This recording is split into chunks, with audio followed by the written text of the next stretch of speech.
الحمد لله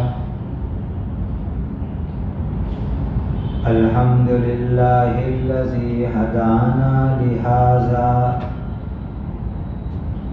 وما كنا لنهتدي لولا أن هدانا الله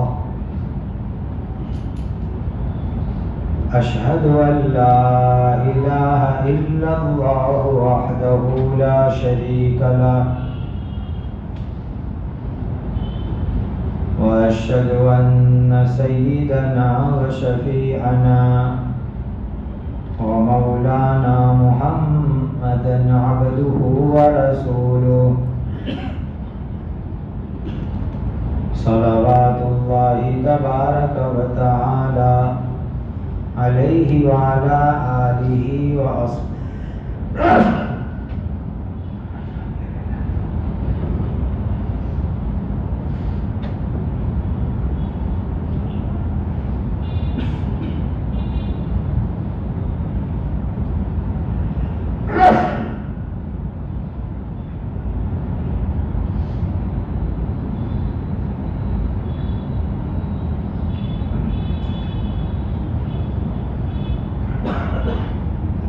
صلوات الله تبارك وتعالى عليه وعلى آله وأصحابه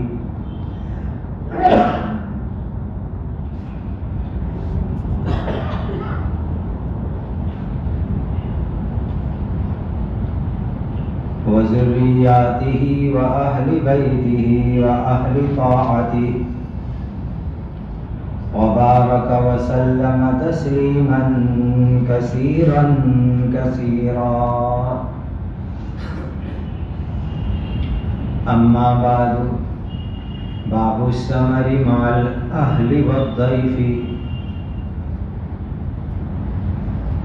یہ بخاری شریف کیا ایک عنوان ہے، ٹائٹل ہے۔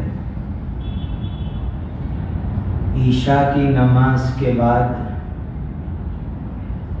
دنیاوی بات چیت کرنا شریعت کی نظر کے اندر صحیح کام نہیں ہے۔ عشاء کی نماز کے بعد نمبر 1 آدمی اپنی بیوی بچوں کے ساتھ بات چیت کرے، خاص طور پر جن کی شادی نہیں ہوئی ہو، اور اپنے گھر والوں کے ساتھ، فیملی والوں کے ساتھ بات چیت کر سکتے ہیں۔ دوسرا یہ کہ کوئی مسافر ہو، سامان کی حفاظت کی اس کی ذمہ داری ہو، تو سامان کی حفاظت کے لیے اس کو جاگنا پڑتا ہے، تو جاگنے کے لیے بات چیت کرنی پڑتی ہے۔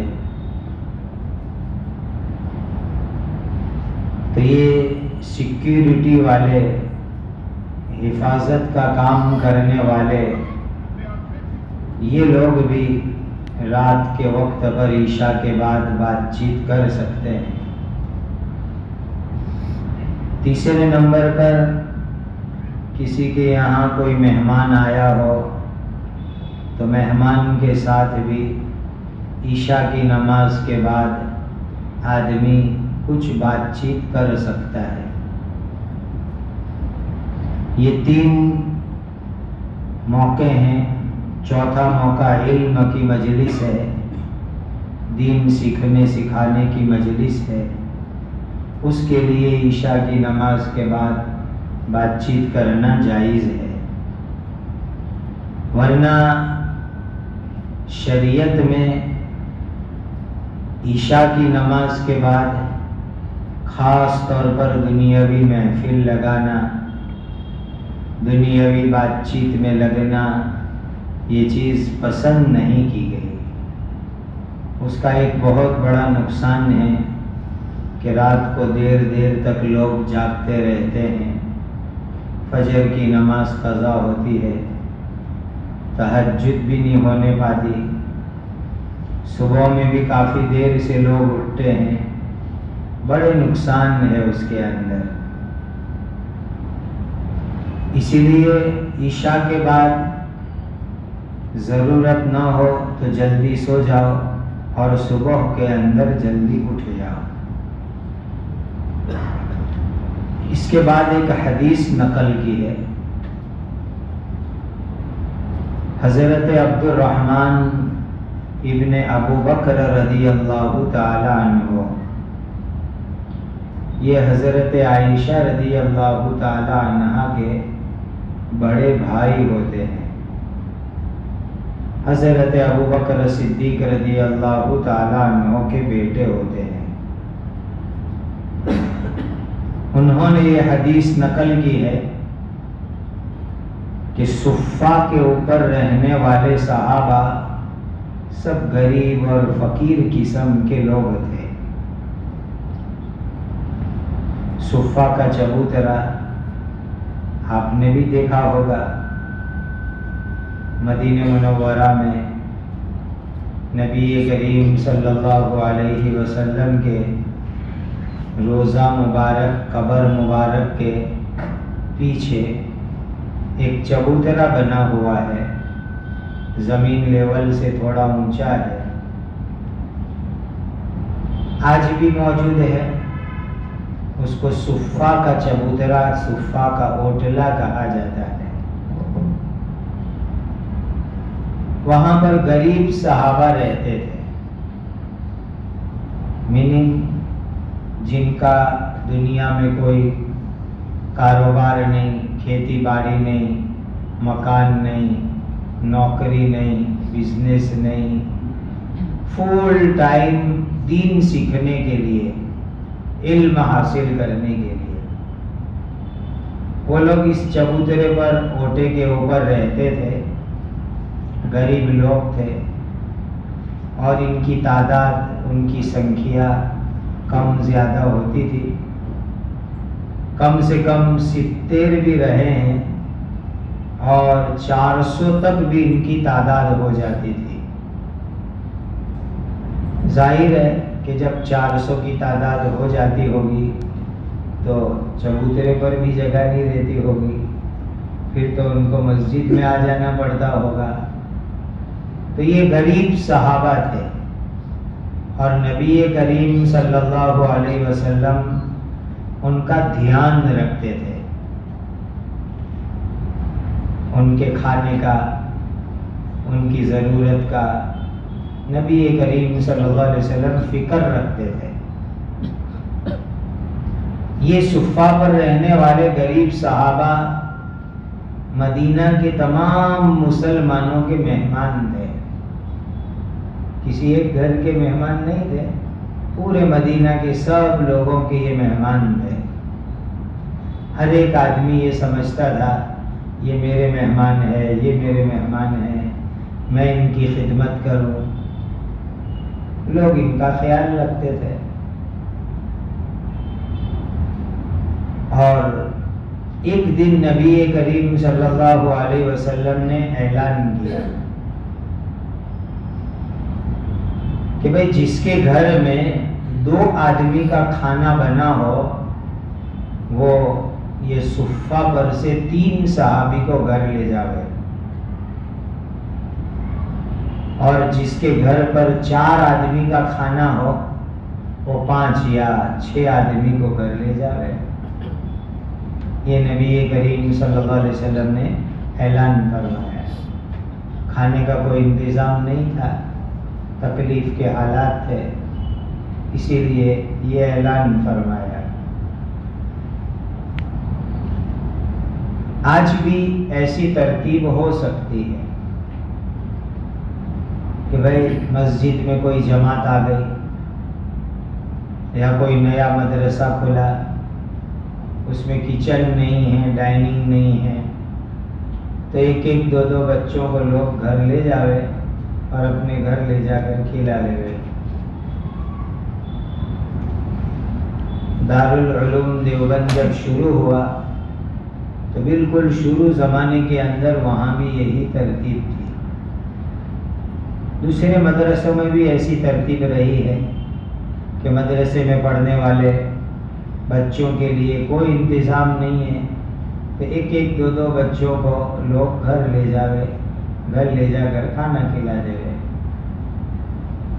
تو یہ نبی کریم صلی اللہ علیہ وسلم نے باقاعدہ اعلان کیا کہ بھائی گھر میں پوزیشن دیکھ لو کتنا کھانا بنا ہے۔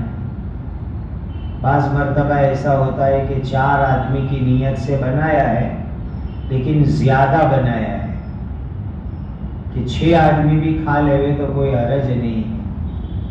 تو جن کے گھر میں 4 آدمی جتنا ہو اور زیادہ ہو تو 6 آدمی کو لے جاؤ، اور اگر 4 آدمی کا کھانا بنا ہے اور زیادہ نہیں بنا ہے، ماپ و ماپ بنا ہے، تو 5 آدمی کو لے جاؤ کھانا کھلانے کے لیے۔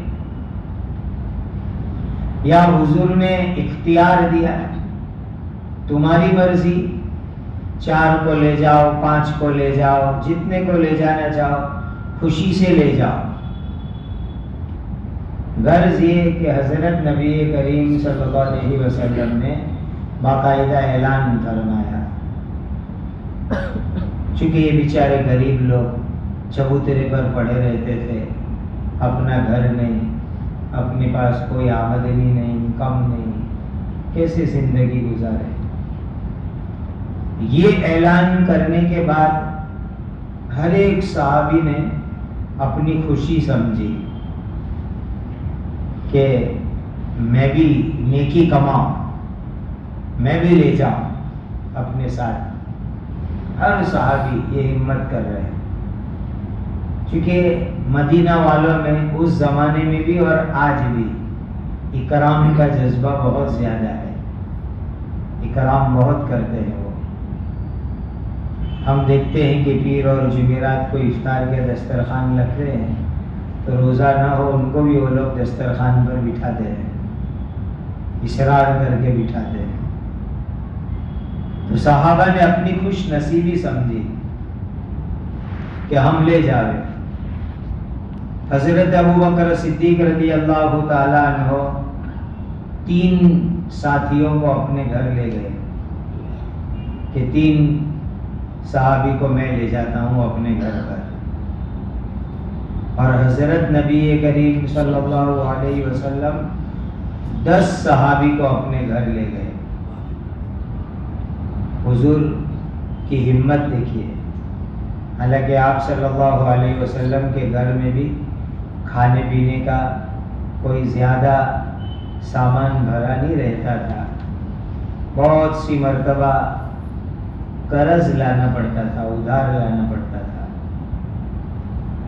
لیکن حضور نے بڑی ہمت فرمائی اور 10 صحابی کو حضور اپنے گھر لے گئے۔ معلوم آدمی جتنا بڑا ہوتا ہے اتنا دل بھی بڑا ہو اور دعوت بھی بڑی ہو۔ اللہ نے انسان کو بڑا بنایا ہو تو آدمی اپنا دل بھی بڑا بنائے اور دعوت بھی بڑی کرے۔ تو اللہ کے نبی صلی اللہ علیہ وسلم 10 آدمیوں کو اپنے گھر لے گئے۔ حضرت ابوبکر صدیق رضی اللہ تعالی عنہ نے 3 ساتھیوں کی ذمہ داری دی کہ میں 3 کو اپنے گھر لے جاؤں گا، کھلاؤں گا، لیکن حضرت ابوبکر صدیق رضی اللہ تعالی عنہ کو یہاں نبی کریم صلی اللہ علیہ وسلم کے پاس رکنا ضروری تھا،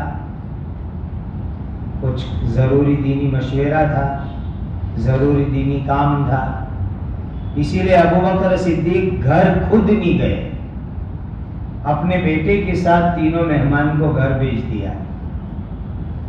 ان کے بیٹے بھی بڑے سمجھدار، حضرت عبد الرحمن ابن ابی بکر رضی اللہ تعالی عنہ کا بیٹا، یہ 3 مہمان کو گھر لے جاؤ۔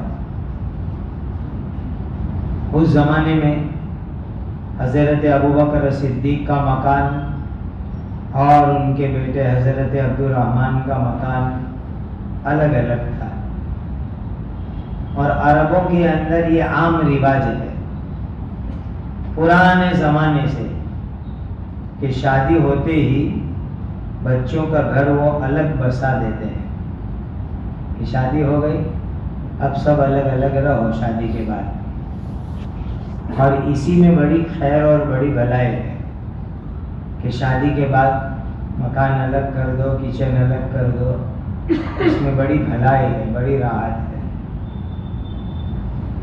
ہم نے ہمارے استاد دارالعلوم کے شیخ الحدیث، دیوبند کے شیخ الحدیث حضرت مفتی سعید صاحب پالنپوری نور اللہ برکتہ کہ یہاں کے بارے میں ان کے بیٹے نے ہی ان کے انتقال کے بعد ایک آرٹیکل لکھا.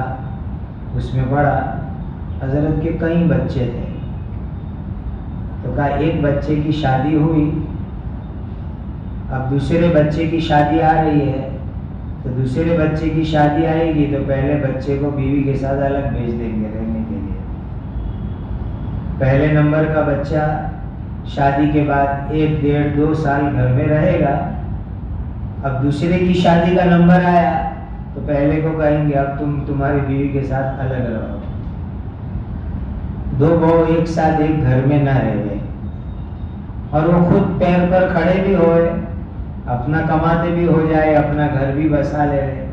اور یہ بہت اچھی ترتیب ہے، اس کو اپنے یہاں بھی ماحول میں لانا چاہیے کہ شادی کے بعد بچوں کو الگ رہنے کر دو. تو حضرت ابو بکر صدیق کا مکان اور حضرت عبد الرحمن کا مکان، باپ بیٹے کا، دونوں کے گھر میں کل 5 آدمی تھے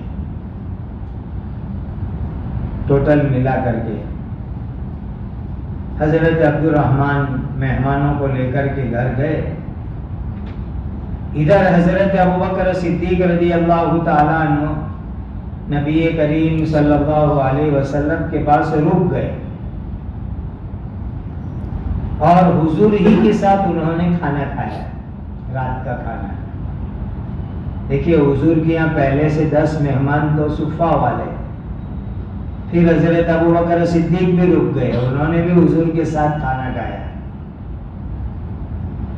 اور اس زمانے کے اندر عام رواج یہ تھا کہ شام کا کھانا لوگ مغرب سے پہلے کھا لیتے تھے، اور بہت ہوا تو مغرب کے بعد کھانا کھاتے تھے. یہ اس زمانے میں عام رواج تھا. اور آیوروید کے ماہر ڈاکٹر لوگ بھی اس وقت بھی یہی کہتے ہیں کہ سورج ڈوبنے سے پہلے کھا لینے میں انسان کی صحت اور تندرستی بہت اچھی رہتی ہے. اور یہی حضور کے مبارک زمانے کا ماحول بھی تھا. اب تو یہ کہ رات 11 بجے ہم کھانا شروع کر دیں، پھر کہتے ہیں کہ رات بھر ایسیڈیٹی ہوتی ہے، پھر یہ پیو وہ پیو، یہ سب ہوتا ہے. یہ ترتیب ہی جو ہے مناسب ترتیب نہیں ہے.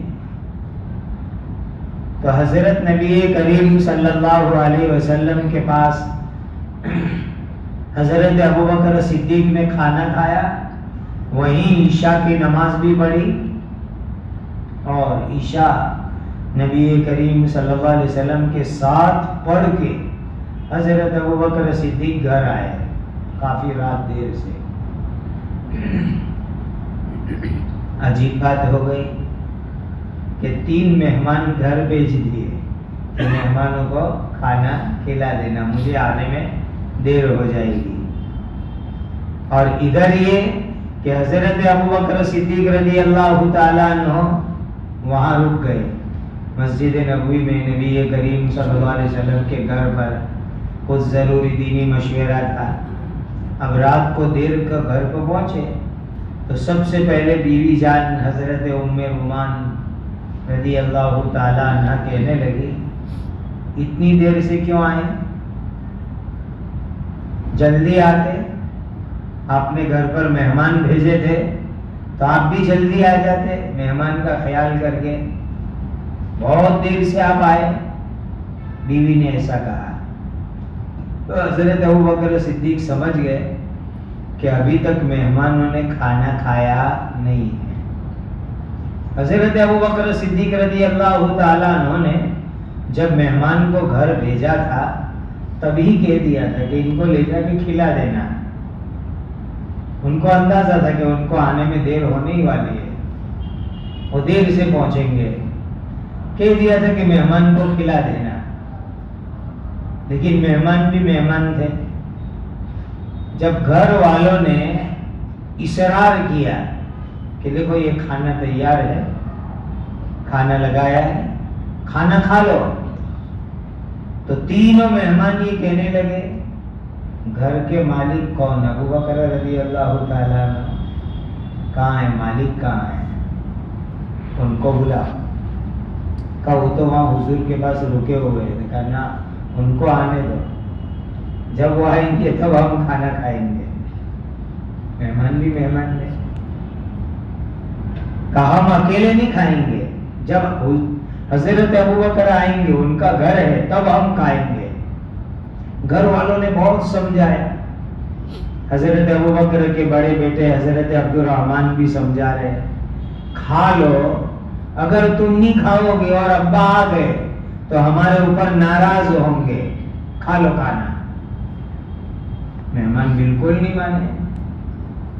اس سے معلوم ہوا کہ مہمان کے ساتھ بیٹھ کر گھر والوں کو کھانا کھانا چاہیے۔ بعض لوگ کیا سمجھتے ہیں کہ مہمان ہمارے کھانے کا محتاج ہے، اسی لیے اس کے سامنے رکھ دیں گے، کھا لو،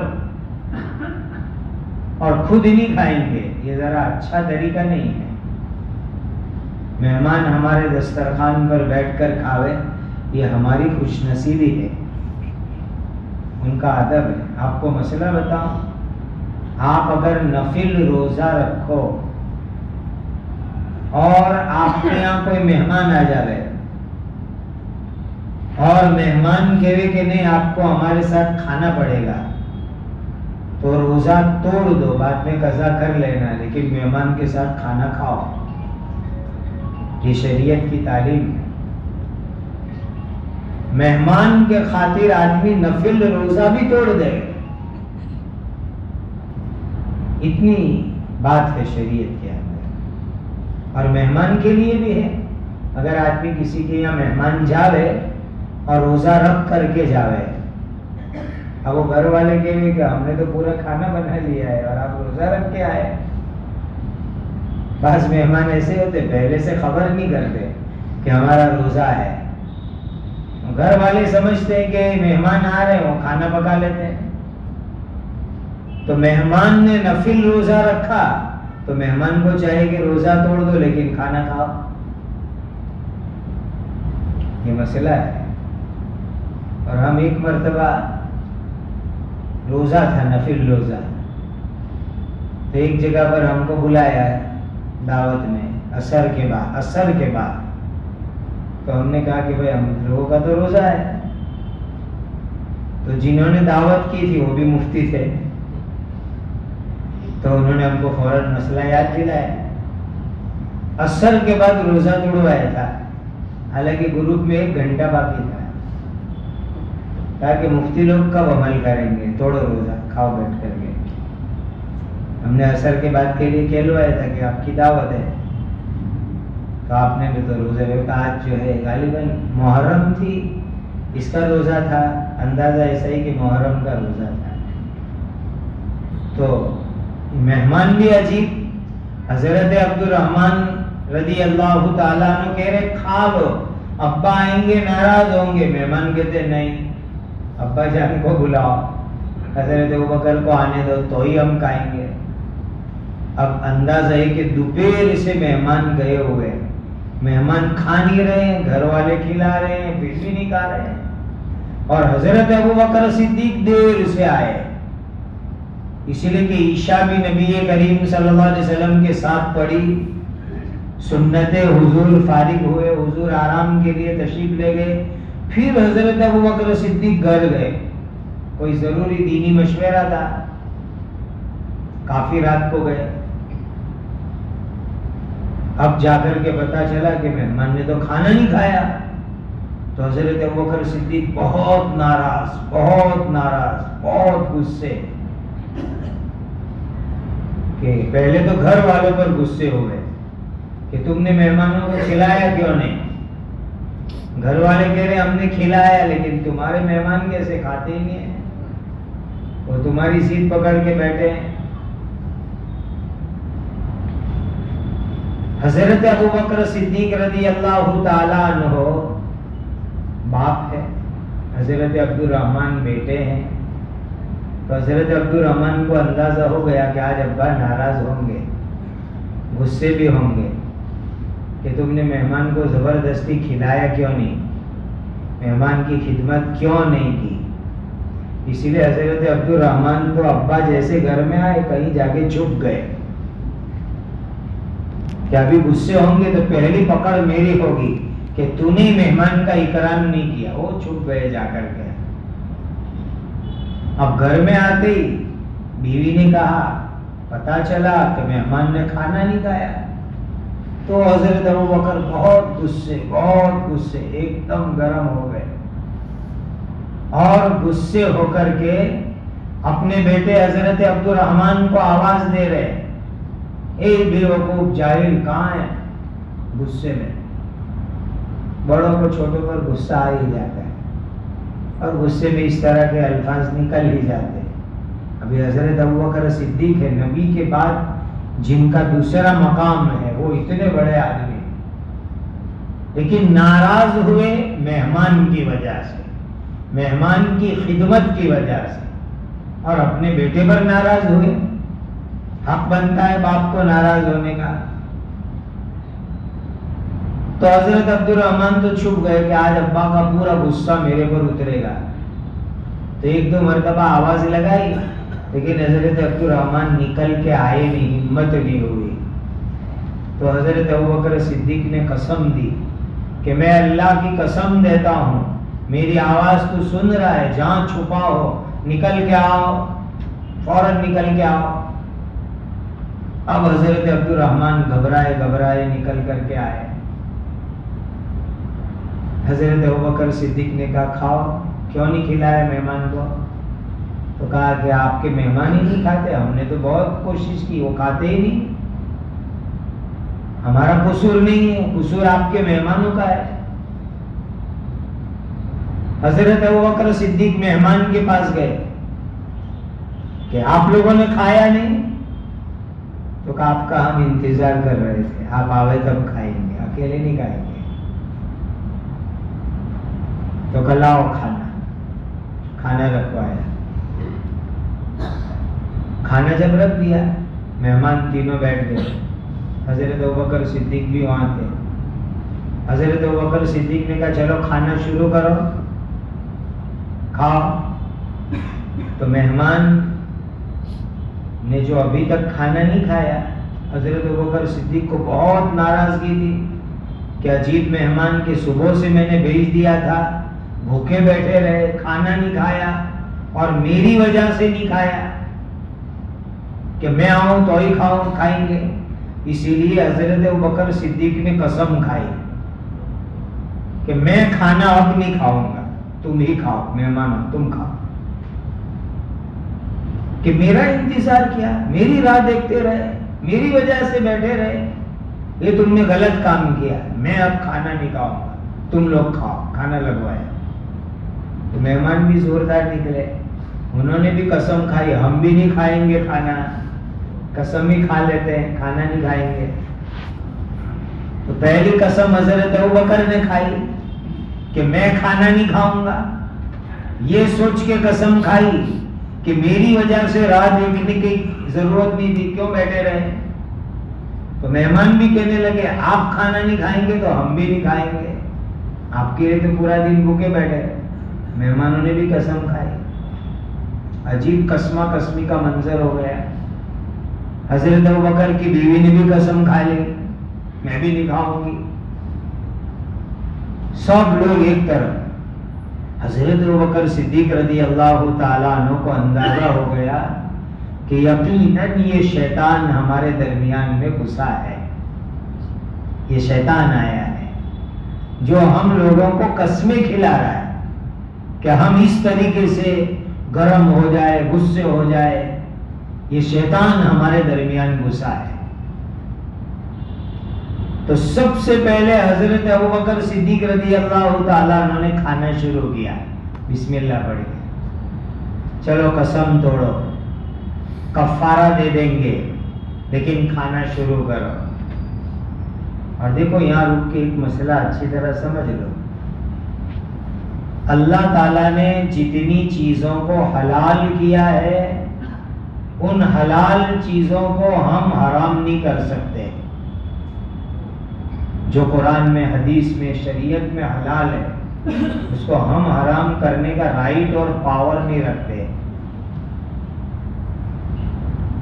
اور جو چیزیں حرام ہیں اس کو حلال کرنے کا ہم پاور اور رائٹ نہیں رکھتے. حلال کرنے کا پاور اللہ کے پاس, حرام کرنے کا پاور اللہ کے پاس. کوئی اپنی مرضی سے شریعت میں حلال کو حرام نہیں کر سکتا, حرام کو حلال نہیں کر سکتا. اور کسی جائز اور حلال چیز کو چھوڑنے کی قسم اور منت بھی نہیں ماننی چاہیے. یہ بھی اچھی بات نہیں ہے. حضرت ابوبکر صدیق رضی اللہ تعالیٰ عنہ نے غصے میں قسم کھا لی کہ میں کھانا نہیں کھاؤں گا. غصے میں قسم کھائی, بیوی نے بھی کھائی, مہمان نے بھی کھائی. پھر سمجھ میں آ گیا یہ شیطان کا اثر ہے تو فوراً کا نہیں, غلط ہے, قسم توڑو, کفارہ دیں گے, کھانا شروع کرو.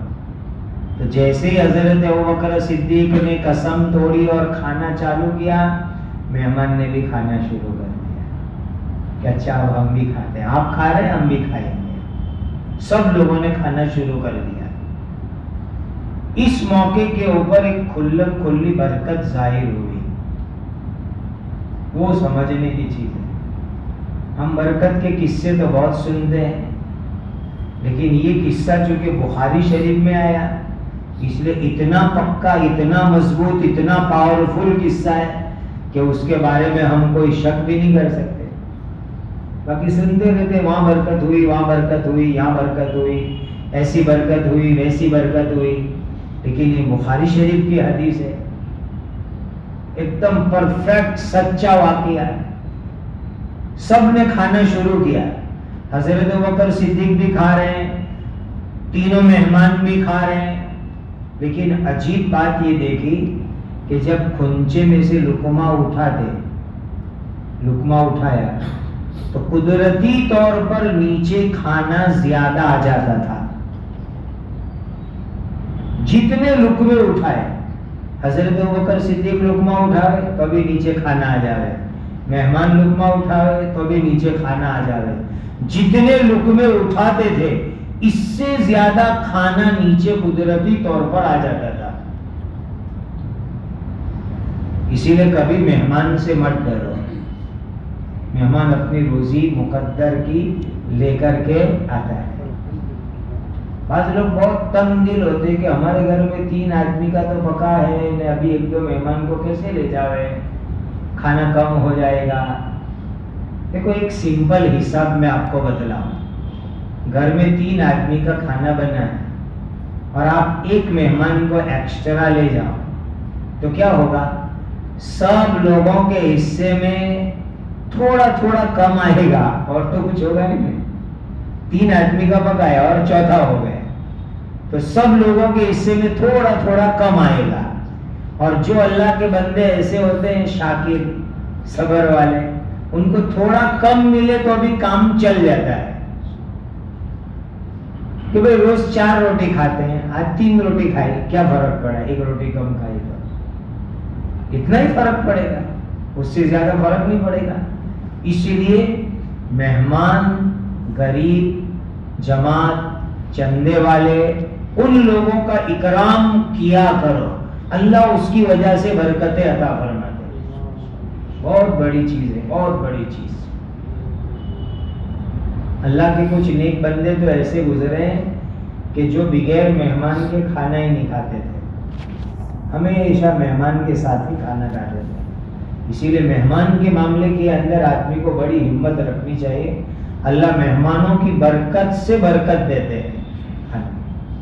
اور برکت ہونا شروع ہوئی, سب لوگوں نے پیٹ بھر کے کھانا کھا لیا.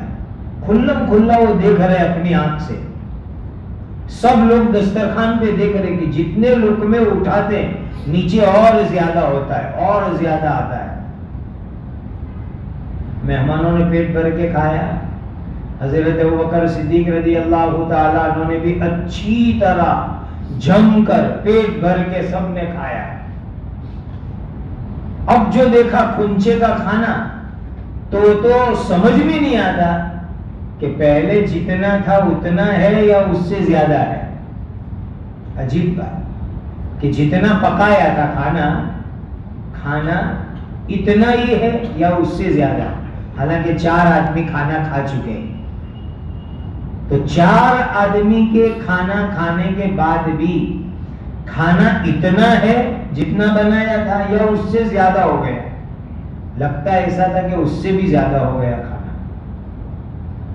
تو حضرت ابوبکر صدیق نے اپنی بیوی کو آواز لگائی کہ ارے بیوی یہ کیا ہو رہا ہے. تو بیوی نے بھی گھر میں سے جواب دیا. دیکھو اس زمانے کے اندر عورتوں کے جواب دینے کی اسٹائل بھی بہت اچھی تھی. یہاں حدیث میں لفظ ہیں وَقُرَّةُ عَيْنِي. حضرت ابوبکر صدیق کو کہا او میری آنکھوں کی ٹھنڈک. بیوی نے شوہر کو کیا کہا؟ او میری آنکھوں کی ٹھنڈک. یعنی کتنے اچھے رسپیکٹڈ الفاظ بیویاں شوہر کے لیے استعمال کرتی تھی کہ حضرت ابوبکر صدیق نے بیوی کو آواز لگائی تو ان کی فیملی کا نام لے کے آواز لگائی. بیوی کا نام نہیں لیا بلکہ بیوی کی فیملی کہ تو فلانی فیملی کی بیٹی ہے ادھر آ. یہ کیا ہو رہا ہے؟ کھانے میں کتنی برکت ہو گئی. تو ان کی بیوی نے آ کے اور زیادہ رسپیکٹ سے جواب دیا کہ او میرے شوہر میری آنکھوں کی ٹھنڈک. اس میں دعا بھی ہے اور اچھا لفظ بھی ہے کہ میرے شوہر میرے لیے میری آنکھوں کی ٹھنڈک بن کے رہے. دیکھو الفاظ جو ہوتے ہیں نا ورڈز اس کا اثر ہوتا ہے. وہ ایک دعا بھی ہوتے ہیں. آپ اچھے الفاظ استعمال کرو تو اس کا اچھا اثر ہوگا اور اس کی ایک دعا ہے. تو اگر بیوی شوہر کو کہے کہ آپ میری آنکھوں کی ٹھنڈک تو اللہ حقیقت میں آنکھوں کی ٹھنڈک بنائیں گے. اور اگر ایسے اچھے الفاظ استعمال نہیں کریں گے تو آنکھوں کا کانٹا بنائیں گے. تو الفاظ کی بھی بڑی بات ہوا کرتی ہے. اسی لیے ہمیشہ شوہر کو بیوی کے ساتھ بیوی کو شوہر کے ساتھ اچھے الفاظ استعمال کرنے چاہیے. اس کی ایک اچھی برکت ہوتی ہے, اس کا ایک اچھا اثر ہوا کرتا ہے. تو حضرت ابوبکر صدیق کی بیوی نے آ کر کے یوں کہا کہ یہ تو جتنا پکایا تھا نا اس سے 3 گنا زیادہ ہے. کیونکہ عورتیں پکاتی ہیں ان کو تجربہ زیادہ ہوتا ہے. کہ جتنا پکایا ہے اس کا 3 گنا زیادہ ہے. اندازہ لگاؤ کتنی کھانے میں برکت ہوئی. جتنا پکایا تھا اس میں سے 3 مہمان نے پیٹ بھر کے کھایا. حضرت ابوبکر صدیق نے کھایا, گھر والوں نے کھایا, پھر بچا ہوا دیکھا تو جتنا پکایا تھا اس سے 3 گنا زیادہ تھا. کتنی عجیب برکت ہوئی. تو جب انہوں نے دیکھا کہ اتنا برکتی کھانا ہے تو فوراً انہوں نے کہا کہ اب کھانا ہم نبی کریم صلی اللہ علیہ وسلم کے گھر پر بھی بھیجیں گے. اتنا برکتی کھانا تو حضور کے لیے بھی بھیجیں گے. تو رات میں دیر سے وہ کھانا حضور کے یہاں بھیج دیا. اب حضور کے یہاں تو سب کھا چکے تھے, کوئی باقی نہیں تھا, سب فارغ ہو گئے تھے. اور ہماری طرح تو تھا نہیں معاملہ کہ بھئی رات میں بھی آگے تو بھی بسم اللہ پڑھ کے بیٹھ جائے. ایک وقت میں 3 مرتبہ بھی کھا لے گئے, ایک وقت میں 2 مرتبہ بھی کھا لے گئے, ایک وقت میں 4 مرتبہ بھی کھا لے گئے. کوالٹی دیکھ کر کھا لے گئے, کیا ہے وہ دیکھ کر کھا لے گئے. وہاں ایسا معاملہ نہیں تھا. ایک مرتبہ کھا چکے. اب رات کو کھانا آیا تو رکھ دیا, رکھ دو ابھی صبح تک, ایسے کہ ایسا ہی رکھ دیا. اب صبح میں حضرت نبی کریم صلی اللہ علیہ وسلم کے پاس بہت لوگ تھے, بہت لوگ. ہوا یہ تھا کہ کسی قوم کے ساتھ، کسی دشمن بے ایمان لوگوں کے ساتھ لڑائی نہ کرنے کا جو ایک وعدہ ہوا تھا اس کا ٹائم پورا ہوا تھا، اسی لیے وہاں سے بہت سارے لوگ آئے ہوئے تھے۔ ایک روایت میں ہے کہ 70 یعنی 70 آدمی آئے ہوئے تھے، اور وہ اسی لیے آئے تھے کہ رینیو کرنے کے لیے کہ ہمارا اور تمہارا آپس میں صلح شانتی کا جو قرار ہے اس کو رینیو کرو، ہمارا ٹائم پورا ہو گیا لیکن رینیو کرو، آپس میں لڑیں گے نہیں، صلح سے شانتی سے محبت میں رہیں گے۔ اس کو رینیو کرنے کے لیے 70 آدمی آئے ہوئے تھے۔ وہ 70 آدمی کو حضور نے کھانے بٹھایا، تو حضرت ابوبکر صدیق کے یہاں کا کھانا آگے 70 آدمیوں نے حضور کے گھر میں کھایا، پھر بھی وہ کھانے کے اندر کوئی کمی نہیں آئی۔ آپ اندازہ لگاؤ کہ 4 آدمی کا تقریباً کھانا حضرت ابوبکر صدیق رضی اللہ تعالیٰ عنہ کی بیوی نے بنایا تھا، 4 آدمی کا کھانا، لیکن وہ 4 آدمی کے کھانے کے اندر اتنی بڑی برکت ہوئی کہ تقریباً 100 سے زیادہ آدمیوں نے کھایا۔ حضور کے گھر والوں نے 70 آدمی تو باہر کے آئے ہوئے، پھر حضور کی فیملی، پھر وہاں رات میں حضرت ابوبکر کی فیملی اور مہمانوں نے کھایا، سب نے پیٹ بھر کے کھایا۔ 4 آدمی کا کھانا 100 آدمیوں نے کھایا، بلکہ زیادہ، پھر بھی وہ کھانا جو ہے ختم نہیں ہوا، اتنی برکت ہوئی اس کھانے کے اندر۔ 2 مرتبہ برکت ہوئی، ایک برکت رات میں ہوئی حضرت ابوبکر صدیق رضی اللہ تعالیٰ عنہ کے مکان کے اوپر، اور دوسری مرتبہ برکت ہوئی حضرت نبی کریم صلی اللہ علیہ وسلم کے مکان کے اوپر۔ یہ قصہ میرے اور آپ کے لیے بہت بڑی نصیحت ہے، بہت بڑی برکت ہے۔ ایک تو یہ ہے کہ مہمان کا اکرام کیا کرو، یہ بہت بڑی نیکی ہے۔ پہلے کیا سسٹم تھی کہ مسجد میں مؤذن صاحب کو مسجد کے ذمہ دار لوگ کہہ کے رکھتے تھے۔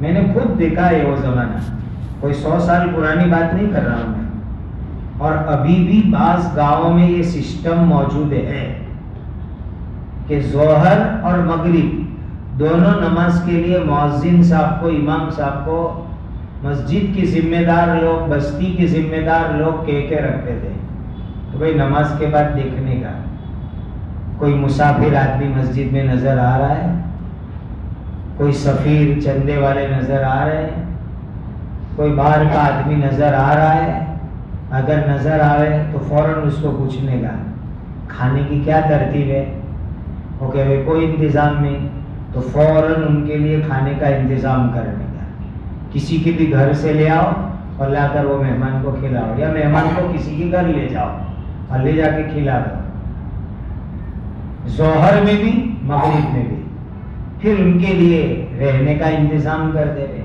یہ بہت اچھی سسٹم دی، اکرام الضیف، مہمانوں کا اکرام، ان کو کھانا کھلانا، یہ بہت بڑا ثواب اور بہت بڑی نیکی ہے۔ ہم کہتے ہیں نا صدقہ صدقہ صدقہ، یہ بھی صدقے کی ایک سسٹم ہے، یہ بھی ایک ترتیب ہے صدقہ کرنے کی، کہ ہمارے یہاں محلے میں مسجد میں کوئی نیا مہمان آوے، چندے والا آوے، کوئی جماعت آ گئی، کوئی اور مسافر آ گیا، تو اس کو کھانا کھلا دینا، یہ بھی ایک بہت بڑی پیاری صدقے کی ترتیب ہے۔ یہ بھی تو کر سکتے ہیں۔ اب ہوٹلوں کی سسٹم ہے، کسی ہوٹل والوں کے ساتھ کانٹریکٹ کر لیا کہ بھائی ہمارے یہاں کوئی مہمان آئے گا، ہم کہہ دیں گے وہاں جا کے کھا لو، پھر ایک ساتھ ہم پیمنٹ کر دیں گے، بل چکا دیں گے، یہ بھی ایک ترتیب ہے۔ تو اکرام مہمانوں کا۔ اب مہمان ہم نے کیا سمجھا؟ جن کو ہم پہچانتے ہیں، جانتے ہیں، ہمارے رشتہ دار ہیں، ہمارے تعلق والے، ہم اسی کو مہمان سمجھتے ہیں کہ ان کو دعوت دے کے بلاؤ یا دعوت کے موقع پر یاد کرو، وہی مہمان نہیں، یہ غلط ہے۔ دوست، رشتہ دار، تعلق والے، ان کو کھلانا بھی اچھی چیز ہے، وہ بھی ثواب کا کام ہے. لیکن یہ جو پردیسی مسافر آتے ہیں، اجنبی لوگ آتے ہیں، بے سہارا لوگ آتے ہیں، غریب لوگ آتے ہیں، پریشان لوگ آتے ہیں، ان کا اکرام کرنا یہ بھی مہمان نوازی ہے، اور یہ بھی بہت بڑا ثواب رکھتی ہے، بڑی فضیلت کی چیز ہے یہ بھی. بلکہ مالداروں کو کھلانے کے مقابلے میں ایسے غریبوں کو کھلانے کا ثواب بڑھ جاتا ہے، زیادہ ہو جاتا ہے.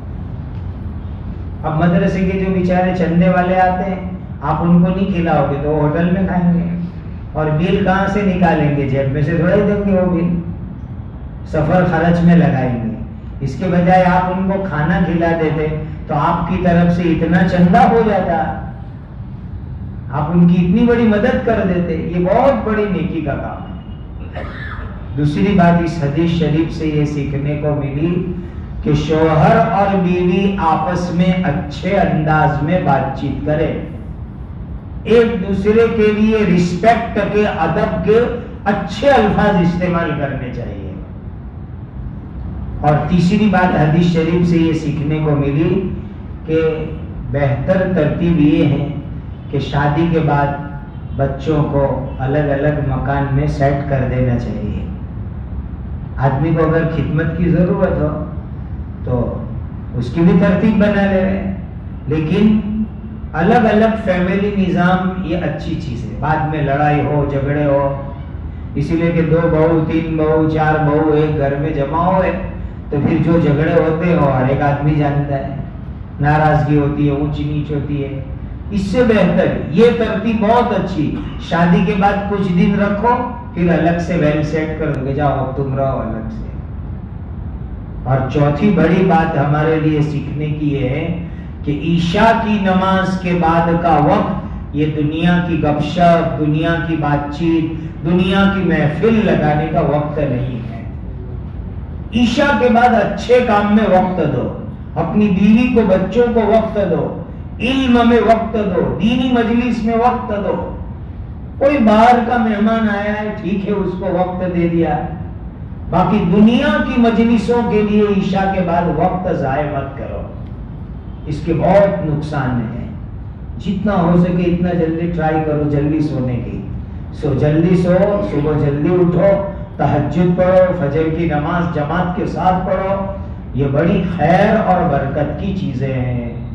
اللہ تعالیٰ مجھے آپ کو ان بھلی باتوں پر عمل کرنے کی توفیق عطا فرمائے. اللہ تعالیٰ ہماری زندگیوں کا نظام ایک اچھا، ایک پاکیزہ، ایک نورانی، ایک بہترین نظام والی زندگی اللہ ہم سب کو عطا فرمائے. وآخر دعوانا الحمدللہ رب العالمین. الحمدللہ رب العالمین. سبحان اللہ وبحمدہ، سبحان اللہ العظیم.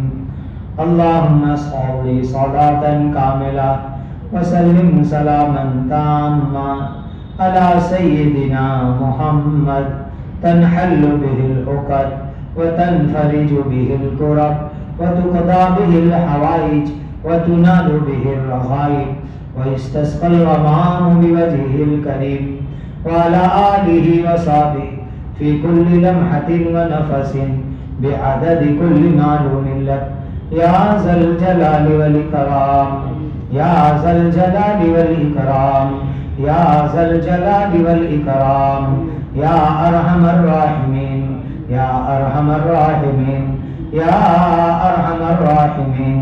وإلهكم إله واحد لا إله إلا هو الرحمن الرحيم. اللهم اغفر أمة سيدنا محمد صلى الله عليه وسلم. اللهم ارحم أمة سيدنا محمد صلى الله عليه وسلم. اللهم تجاوز عن أمة سيدنا محمد صلى الله عليه وسلم. اللهم اصلح شان أمة سيدنا محمد صلى الله عليه وسلم. اللهم انصر أمة سيدنا محمد صلى الله عليه وسلم. اللهم اجبر أمة سيدنا محمد صلى الله عليه وسلم. اللهم إنا نسألك رضاك والجنة.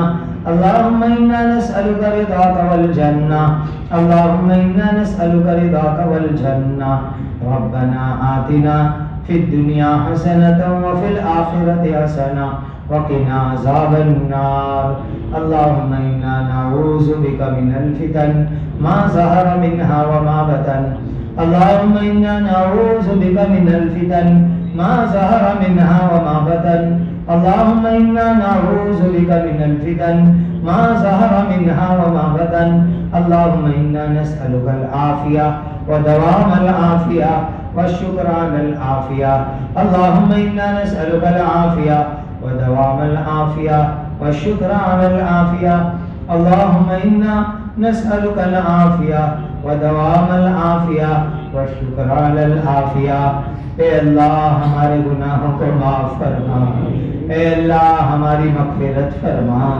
ہماری مکمل مغفرت فرما ہمارے ماں باپ کی مغفرت فرما ہمارے بیوی بچوں کی مغفرت فرما بھائی بہنوں کی مغفرت فرما تمام ایمان والے مرد و عورتوں کی مغفرت فرما اے اللہ تمام بیماروں کو شفائے کاملہ عاجلہ دائمہ مستمرہ عطا فرما بیماروں کو شفا عطا فرما تندرستی عطا فرما اے اللہ سب کو حلال برکت والی آسان روزی عطا فرما مقروضوں کے قرض ادا کروا دیجئے بے گھروں کو گھر عطا فرما دیجئے بے سہاروں کو سہارا عطا فرما دیجئے اے اللہ جو جس مصیبت میں ہے اپنے کرم سے الجھن مصیبت تکلیف پریشانی دور فرما دیجئے قید و بند میں محبوسوں کو رہائی عطا فرما اے اللہ مقدمات میں محفوظوں کو بری فرما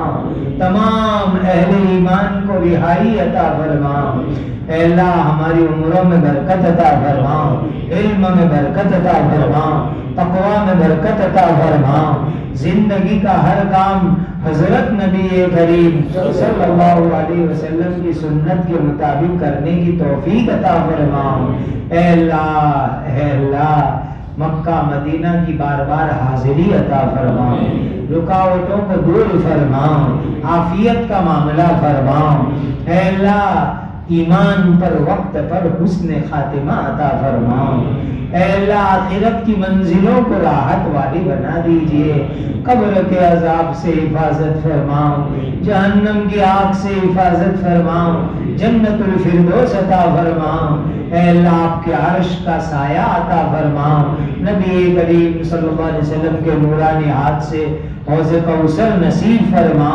اے اللہ حضرت نبی کریم صلی اللہ علیہ وسلم نے جتنی خیر مانگی بتلائی ہمیں اور پوری امت کو عطا فرما نبی کریم صلی اللہ علیہ وسلم نے جن شرور سے پناہ چاہی اے اللہ ہماری اور پوری امت کی حفاظت فرما ربنا تقبل منا انك انت السميع العليم ربنا تقبل منا انك انت السميع العليم ربنا تقبل منا انك انت السميع العليم وتب علينا يا مولانا انك انت التواب الرحيم وصلى الله وسلم على سيدنا ومولانا محمد وعلى آله وأصحابه أجمعين سبحان ربك رب العزة عما يصفون وسلام على المرسلين والحمد لله رب العالمين.